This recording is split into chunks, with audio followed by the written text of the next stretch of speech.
యువత చేతిలో ఉన్నదే భవిష్యత్తు. నిలబడతారా? తెలంగాణలో పంచాయతీ ఎన్నికల సందడి మొదలైంది. ఈసారి ప్రత్యేకంగా ఏంటంటే యువత ముందుకు రావాలి, గ్రామాభివృద్ధి కోసం నిలబడాలి అన్న పిలుపు బలంగా వినిపిస్తుంది.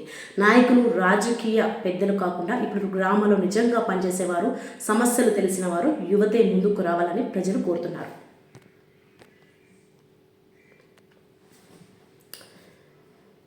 సో పంచాయతీ పదవి కేవలం ఒక కుర్చీ కాదు, గ్రామాన్ని మార్చే అవకాశం. పాత పద్ధతులు, పాత నాయకుల తీరు నచ్చక కొత్త ఆలోచనలు ఉన్న యువతను ప్రజలు ఆశిస్తున్నారు. సో మీ పరిసరాల్లో సమస్యలు మీకే ఎక్కువ తెలుసు. అవే సమస్యలను గ్రామ సభల్లో, ప్రజా సమావేశాల్లో స్పష్టంగా వినిపించి వారి నమ్మకం గెలుచుకుంటే విజయం మీదే.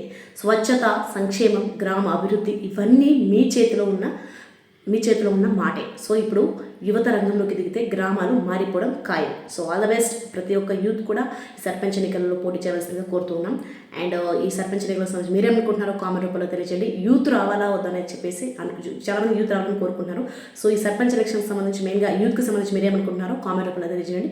మినిట్ టు మినిట్స్ మీకు అందిస్తూ ఉంటాను. For more updates keep watching my YouTube channel anchor Sonia ముచ్చట్లు. Thank you all. ఇంకా మరిన్ని అప్డేట్స్ కావాలంటే follow my Insta, Facebook, YouTube. Thank you all. ధన్యవాదాలు.